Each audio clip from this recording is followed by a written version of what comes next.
You're listening to GotTechED the Podcast with your hosts, Eric Guise and Nick Johnson.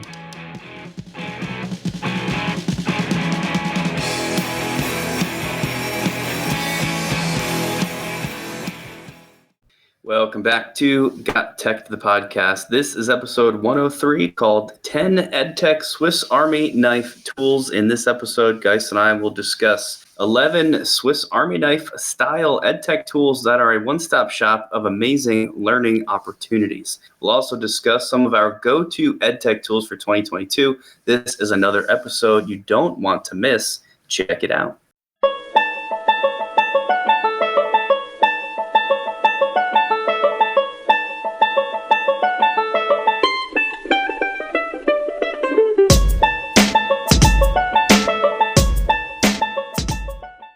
Yeah, this is going to be a great episode. I'm very excited about tools that do multiple things and give you multiple choices to choose from.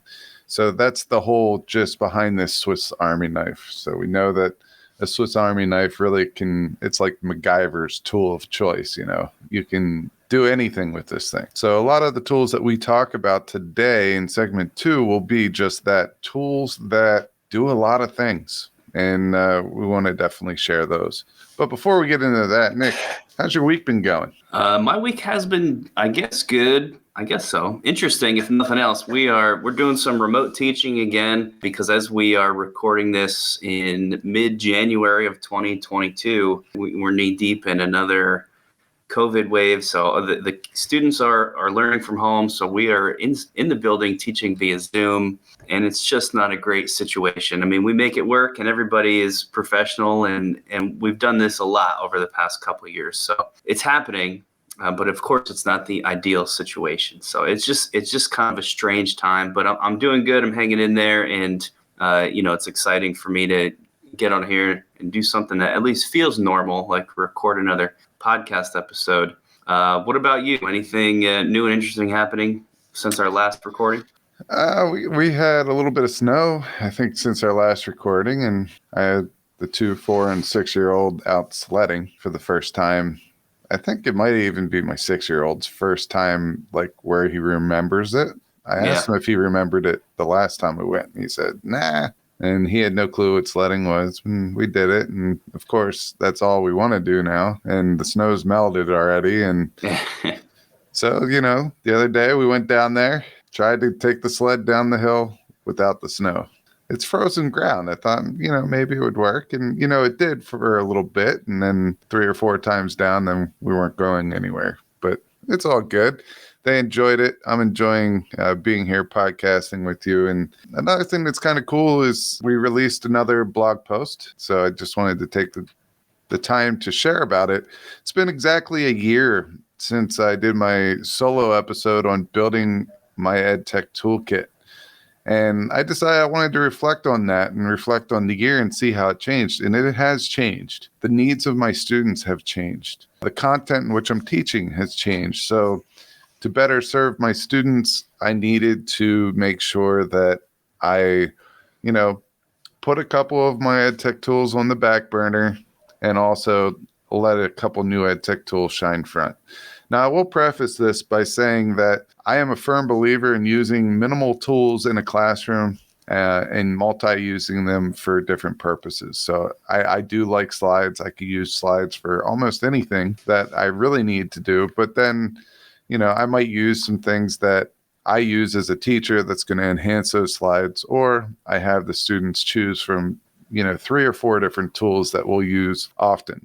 But in this blog post, I really wanted to also showcase a couple other tools that people are using and that they're using well. And I've also learned how to use them, so in case I have to pull them out. So check out this blog post. I think I called it Building My EdTech Toolkit, my go-to EdTech tools for 2022. What I did is I broke up these EdTech tools into several different categories because these are the types of functions that I want in my classroom. So I am a student-centered classroom, But I really believe in students being content creators, working with the content and creating new content for other people to learn from. So I broke the categories down into presentations, audio, video, feedback, curation, classroom management, creativity and graphics, collaboration and organization, and then finally gamification. And I gave, sometimes it's just one tool. Sometimes I gave a couple others, but there are a lot of great tools and a lot of great resources within this blog that I think you'll enjoy. If you enjoy this podcast, you'll definitely enjoy the blog. Some of them I talked about before. Some of them are my diamond in the rough, and I keep them in my back pocket for when I need them. Yeah, it's a good list of tools for sure. If you can't listen to a full episode, if you feel it, or you prefer to just read over sort of like a written summary of some of our favorite stuff, this is a great place to get it. So you definitely are going to want to check that out on GotTechED.com, our website. We also have, we can't share too much about it, I don't think. So this is more just a teaser, I suppose. But we have some exciting news coming up for the podcast. GotTechED the Podcast is... It's almost like I feel like we're leveling up a little bit in the podcast world, and I'm pretty sure that's all we can say for now. So we just wanted to let you guys know that are listening in that we have some cool news, and probably in the next couple episodes can officially announce this news. You might, if you're sleuthy online, you might already have been able to figure this out because well, that's all I'm going to say. But we do have some exciting stuff. Can we give more, or is that pretty much it for today, you think? I think that's pretty much it for today, but we are very excited about the opportunity, and we're very excited to be a part of something bigger than ourselves and something that might be able to help the greater good a little bit more than what our current reach is. And this is something that's very important to us. We don't do this for any other reason other than we want to help people. So hopefully that shows in our episodes and the content that we produce. But yeah, we're very excited about it. But I think right now we could get right into the bulk of our episode. You can follow GotTechED outside the podcast at gottech.com or on Twitter at WeGotTechED.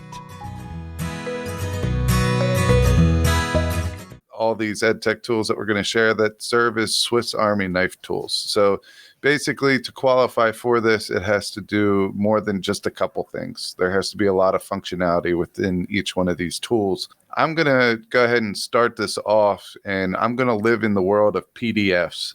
And I was supposed to just pick one tool that fit this category, but I couldn't do it because I think there are two tools that I really, really enjoy. The first one is PDFcandy.com.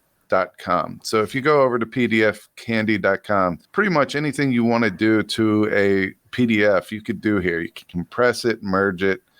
You can take it from PDF to Word or Word to PDF. You could go from Excel to PDF, JPEG to PDF. So really any way that you want to convert it, you can there.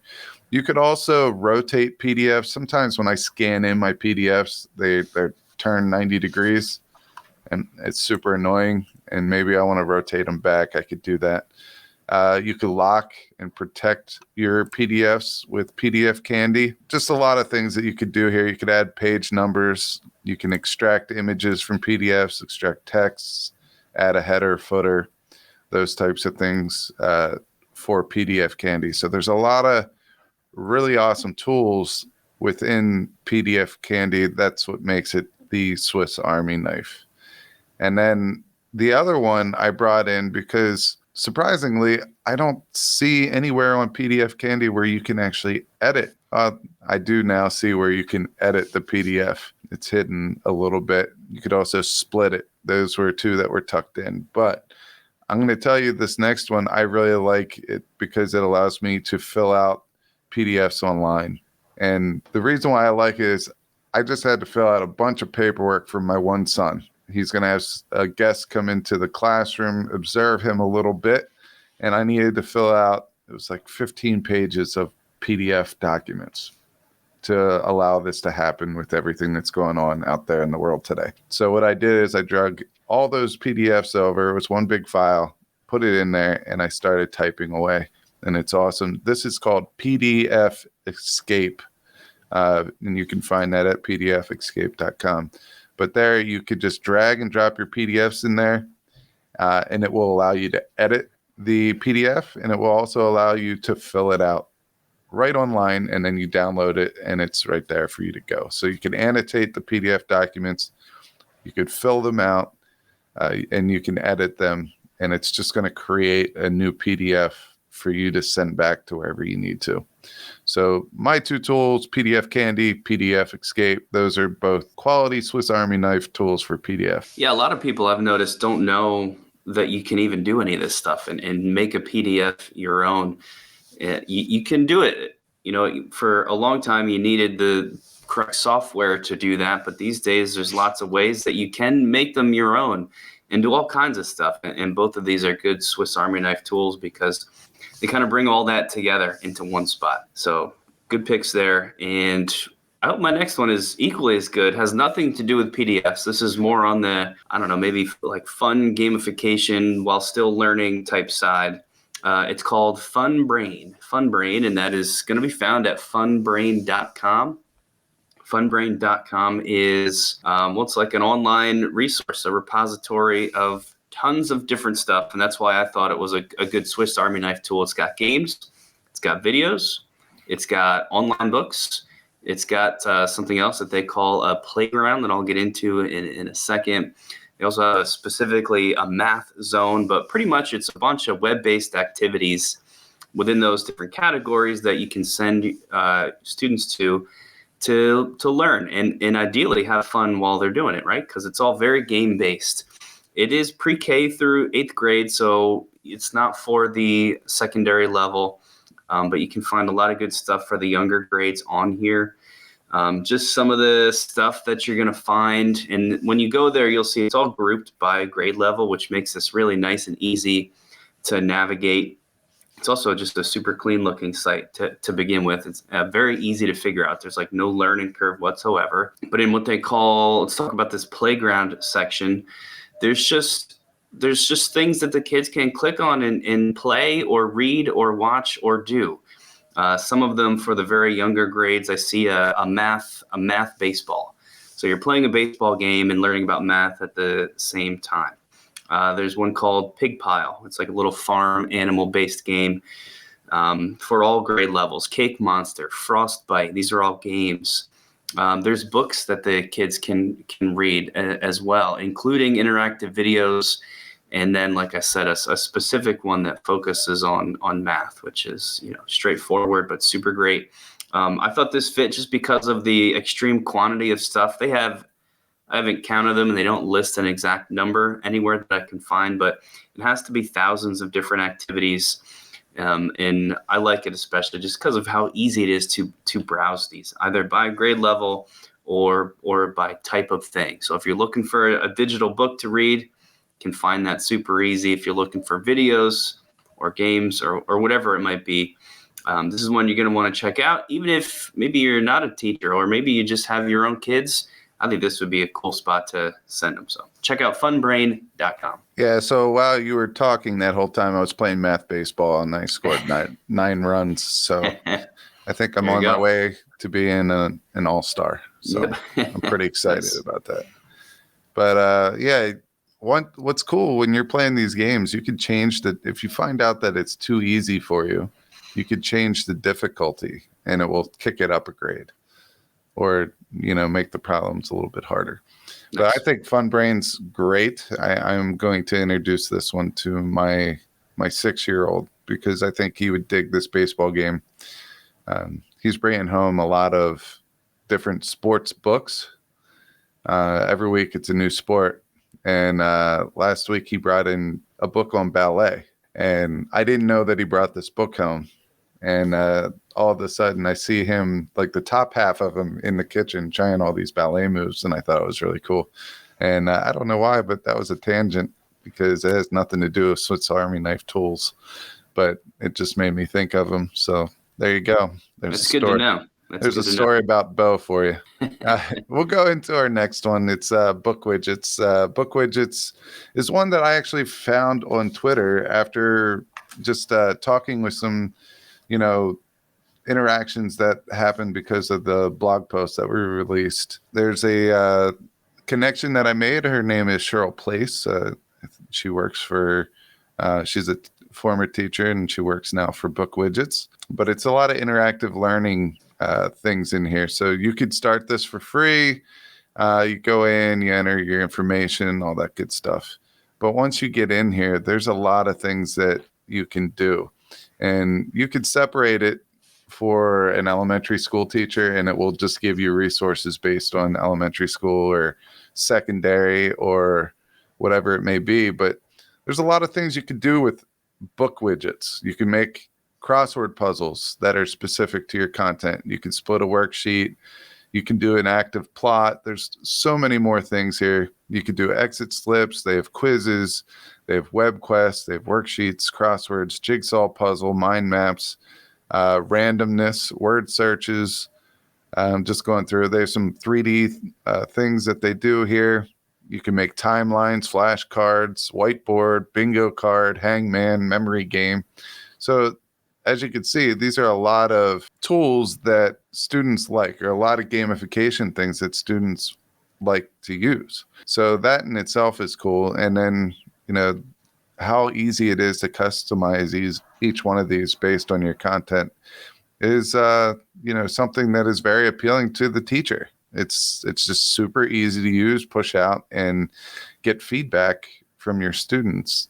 See what they know, what they don't know, and make adjustments to your classroom. So check out Book Widgets. Yeah, I don't know if you saw this, but like halfway down on their website, one of the things that looks like it's going to be best about this is how you can watch what your students are doing live. You can follow their activity and like literally see in real time what they're working on, the questions they're answering.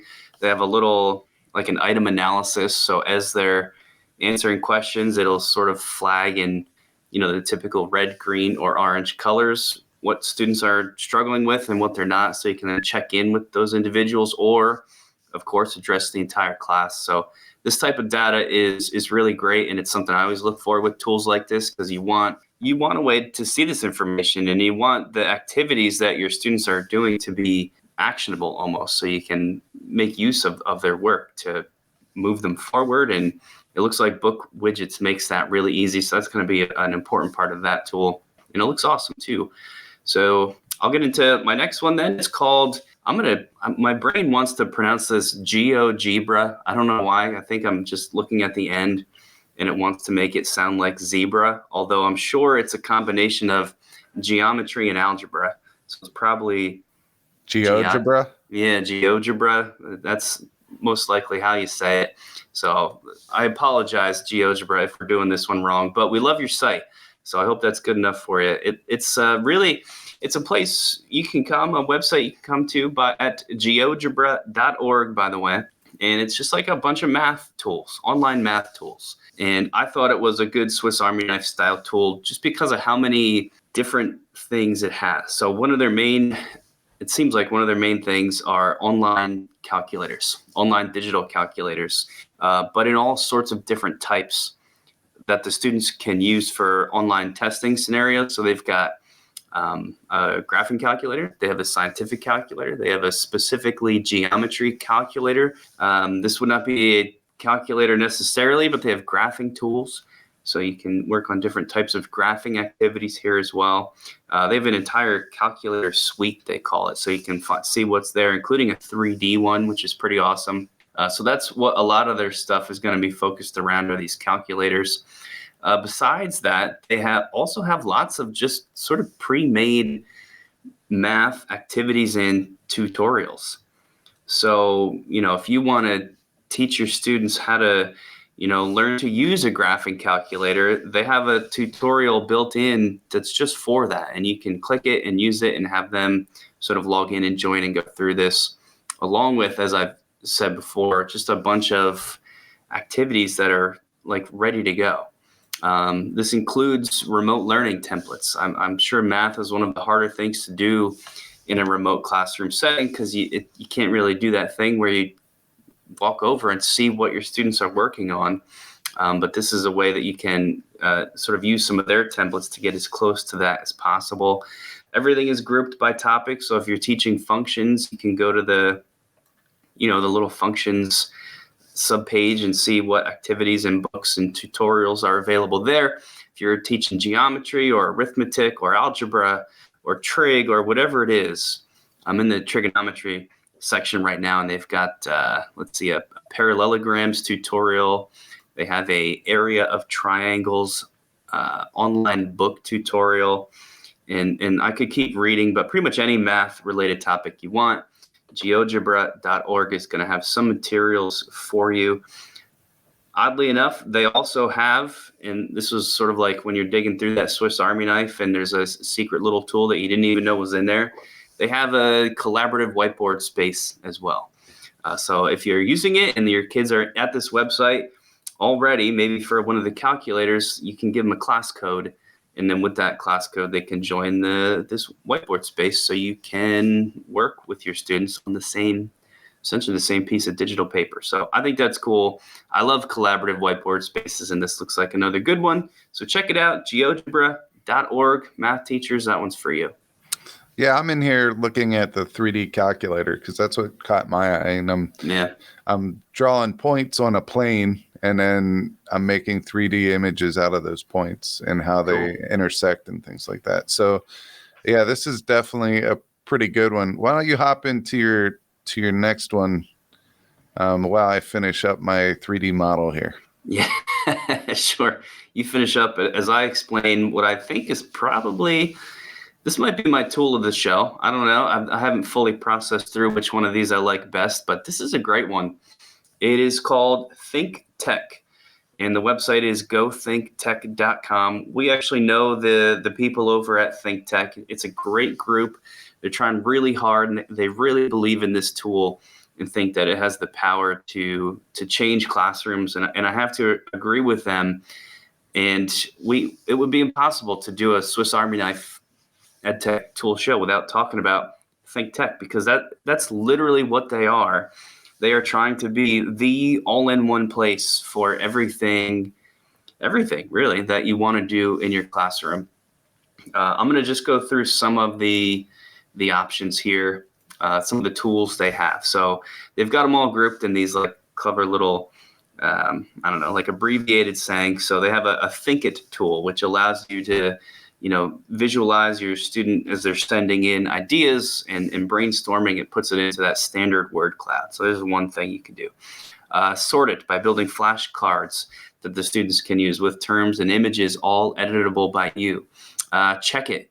And by check it, they mean you can collect students' written work to open-ended questions and evaluate it. And you can have that done automatically if you like. Sketch it, where you can throw in some PDFs and have your students annotate on top of those PDFs and then submit those to you. You can also give them a blank canvas that they can draw on. As I'm going through these, I want everyone to be thinking about all of the other EdTech tools that do these same things, but do them individually with ThinkTech all in one place. Speak It, so you can give every student a voice by recording their audio responses, and they can comment back and forth to each other's audio responses. Poll It is a whole class discussion via polling, quizzing. I'm skipping here because there's just so many things. Flip It, where students are creating their own flipped classroom video responses, as well as creating classroom teams. So teaming up your students as little collaborative learning groups within your class and orchestrating that via ThinkTech, as well as they also just want to be a place where you can teach a lesson. You can teach a dynamic lesson through ThinkTech while using their different tools. And I mean, the list goes on. We could have a ThinkTech episode, but it's definitely one of the bigger ones you got to talk about if you're doing a Swiss Army knife show. So give it a look. I will say that it is likely that you already have some tools that you like to use in your class for a lot of these things. If I want a collaborative whiteboard space, I'm probably going to go to whiteboard.fi just because that's what I'm used to using. But it may be, if you want to invest some time to check this out, maybe ThinkTech can become your one-stop shop, so you don't have to go to 9 different places. You might be able to do everything you want just on this one site. So give it a look for sure. GotTechED.com. Yeah, so I just went on the site and I just picked one of the different components that they do have some functionality with. And the one that I always look at is the one that I'm the worst at. So I obviously went to sketch it. And just looking at this, it's cool. It's almost like you get a little blank canvas where you can add different shapes, different drawings, different images. You can annotate those images. You could add text and links. It kind of looks like a mini Padlet almost, or any one of the tools that we brought up that looks like a Post-it bulletin board type feature here, but it allows you to draw on it. And it allows the whole class to have galleries that you could share resources and share projects and things on. I could see this being huge in the classroom and being able to narrow down your technology into one tool that does many things well. I mean, that's pretty awesome. And maybe it does eliminate some of the standalone tools that you are buying now. And now you can focus your energy and time on something like ThinkTech. So that's phenomenal. I love that tool. Let's get into the next one. This one made the show a little bit ago, but for a different reason. I think we did from this website, we did the EdTech Graveyard, but they also have Tech Junkie tools. So tools at techjunkie.com. So when you go in there, you could see a whole bunch of different tools that you can use for your classroom. So it is very neat to see this. Right now I am getting a delay on my side, but I will tell you that there's multiple different conversion tools on here. There are multiple different resources that you could use in your classroom by going over to this website. This I love this tool. It's one of my favorite things. There are so many different, I guess you said the word conversions. I'll use it too, but it's not limited to just that. So you got to go check it out. But I'll give you a quick example.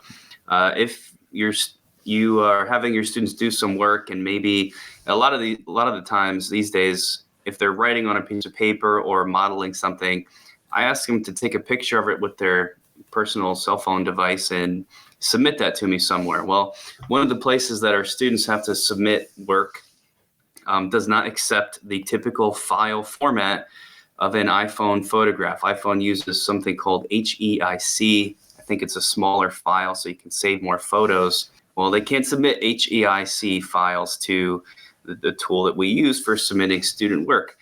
So they have to convert it to something a little more common, like a JPEG or a PNG. Well, you can do that conversion with tinywow.com, and you can send your students to tinywow.com for a place that has literally pick a file type conversion, and you can do it here, including other things like trimming down videos, downloading stuff from Facebook, resizing a video, compressions of different files, just a bunch of weird stuff. But it's neat just to know that these things are out there, and there's a lot of people that don't know.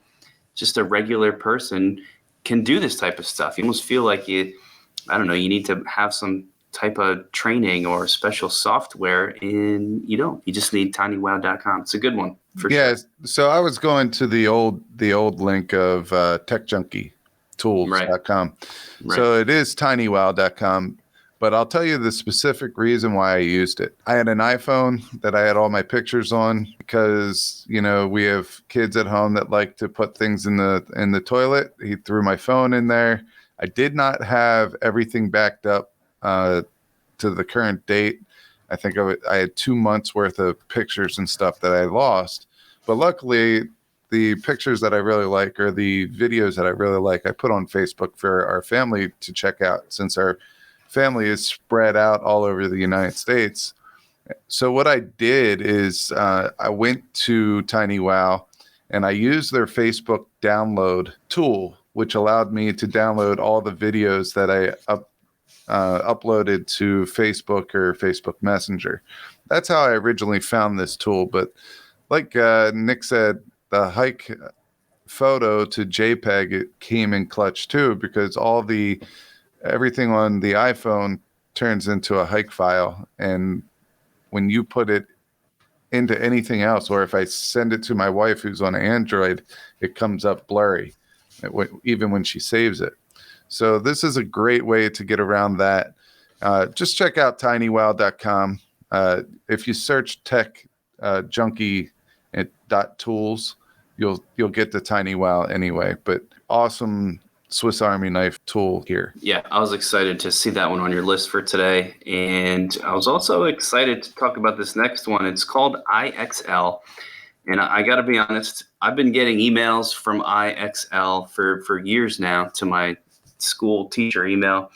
I've just been deleting them. I thought it was just some kind of spam. I never bothered to pay attention to it.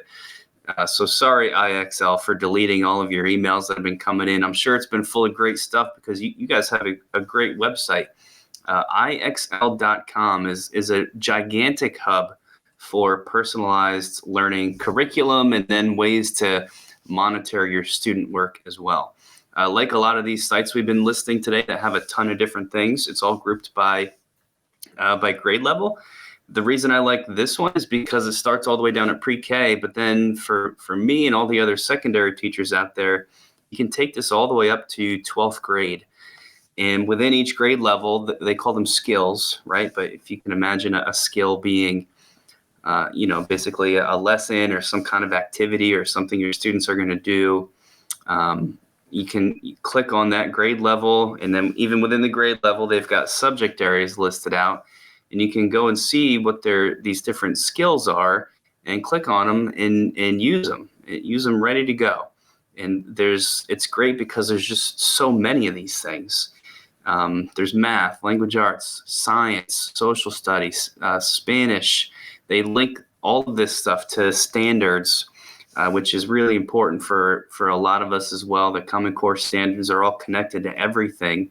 As your students are working, you can watch their work. You can get feedback on what they're doing with some of the analytic tools they have. And here's the best part. A lot of these skills and these activities are linked up with more than, let's see, I think their current number is close to 100 of the most common textbooks that are used out there today. So if you are very textbook based, you can find skills on IXL.com that match specific chapters from actual textbooks. So you lump this all together and you have a really awesome spot to go for lessons and stuff for your class. So state standards, textbooks, pre-made skills, all tied in with assessments that you can watch and analyze for student understanding. This is the way to go, man. You got to check out IXL.com. I'm going to start checking it out myself. I will no longer be ignoring those emails because it looks really cool. I, too, have been getting emails from IXL. I skim over them because, to be honest with you, you go in there, if you want to know about hot topics in education, even though that's not what their newsletter is all about, you go in there and you look at the things they're talking about, and that's some important stuff in education. So I'm glad that you brought up the fact that, you're going to start paying attention to IXL because I think it's definitely worth the sit down, the read. I just put all those types of resources that I get in my inbox. I have a way of doing things every day. When I get into work, the first thing I do is I watch a TED Talk or some type of short video. And then after that, I read an article or I read something that is going to inspire me or give me ideas. And then after that, I get on with my day. But I try to do one, if not both of those things every single day. Because when I'm at home, I don't really have the time to do that with the 3 kids running around. So I just build it into the beginning part of my day, and it's all good. And I think that's something that would fit into that beginning part of the day thing, routine that I do. I'm going to go over my last one, which is jitter.video. It's called Jitter. And here, when I think of Jitter, I think of Canva meets like video animation. So these are just the little animated pictures or graphics that you would see in a video. It makes them move and things like that. So there's text animation, there's animation presets, there's custom animations that you could do on there. There's video and GIF exports. And then there's other animated components. So one thing I really like is oftentimes we give students the assignment to make up some type of mock social media account for a famous person. So let's just choose a Twitter profile. In that, you're going to find out some things that they're a part of, some background information, when they were born, their location, all in the profile. But then say that we give the students, they have to come up with a couple of posts. Well, on Jitter, what you could do is you can make posts and you could customize them with a name and whatever it's going to say.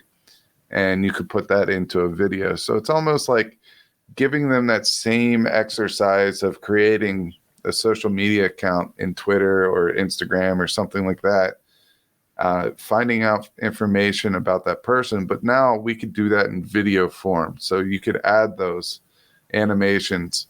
And really, if you wanted to embed them into like a Google site or something like that, or a slide, you could do that as well. You can make your slide come to life using Jitter and their animations. Yeah, this looks really cool. I love this kind of stuff. Obviously, you know that, Guise, and most of our listeners probably know that too. They've got all kinds of neat templates ready to go, and this is a super fun one that I'm going to be playing around with in the coming future, or the near future for sure. Which leads me to what I believe is our final tool of 10, or technically 11, of these Swiss Army knife tools. It is called TinyTap. And you can find this at tinytap.com. Very similar to some of the other ones I've mentioned, a giant database, a giant collection of resources of what they call learning apps. So what does that mean? It kind of depends on what you click on, but you can think about them as games or simulations, just in a ridiculous amount of categories of whatever you're learning about. So, under math, they've got geometry and basic operations and sense of time and sequences, patterns. Under language arts, they've got phonics, they've got pronunciation, they've got literature, prepositions, they have science stuff, nature stuff. They even have social skills, like some social emotional learning things, early childhood. And there's just so many of these. I've clicked on a couple of them. And they're just cool little interactives that the kids can work through. They're super engaging, and any school-aged student is going to enjoy using some of these things. And I put it on this list today of a Swiss Army knife tool just based on the sheer volume of things, the sheer volume of quantity of what's available. So I think it kind of doesn't matter what your subject area is, especially if you're an elementary teacher, because a lot of this is geared towards younger kids, although they have some for older students as well. You're going to find something here that you can use, and it just looks really awesome. So tinytap.com, add it to the list of awesome, gaming or simulation type sites for students, and it's looks like a really good one. Yeah, my 2 and 4-year-old love the Sesame Street learning activities that you could do on there.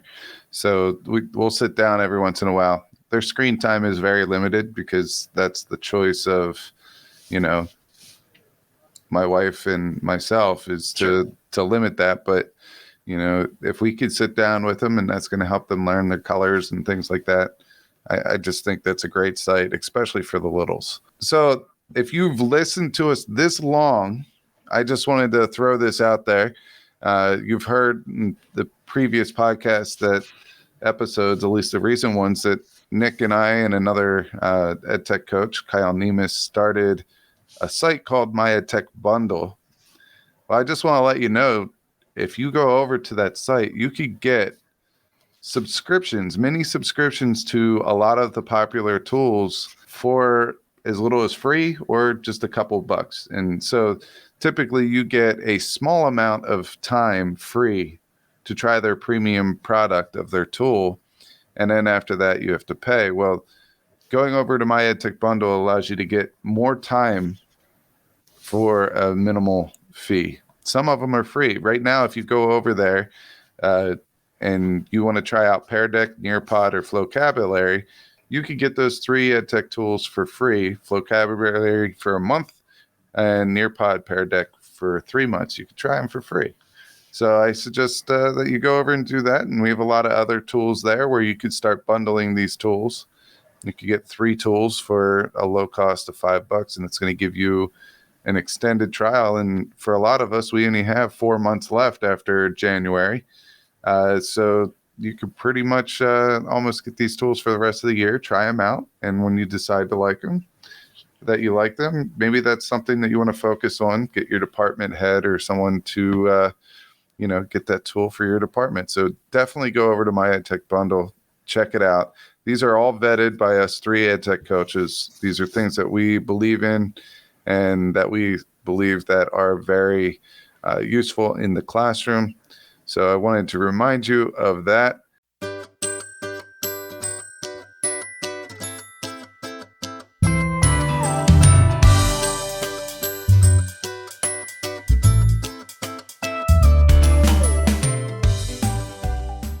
The other thing I want to remind you to do is to follow us on all the major podcast players. Also on YouTube, we put out videos pretty frequently on YouTube that gives you little templates that you can download and also how to use those templates along with some other EdTech suggestions. You can follow us on Twitter at Nick GotTechED or myself at Guise GotTechED or the podcast at We GotTechED. Lastly, tell your friends about GotTech the Podcast. Head over to GotTech.com. Point out our podcasts, our blogs are over there, and we're also linked to our YouTube channel. Till next time, make sure that you check out some of these Swiss Army knives and let us know which ones you enjoy the most and connect with us on social media. Bye-bye. Thanks for listening to GotTech the Podcast. Remember to subscribe to our show and follow us at We Got Tech on Twitter so you can stay up to date with the latest episode releases, blog posts, product reviews, and PD announcements. You can also follow Guise and I individually at Guise Got Tech and at Nick Got Tech on Twitter or on Instagram at Nick Got Tech. Finally, remember to check out our website, GotTechED.com, where we post all our episodes, articles, and resources available to you for free. Until next time.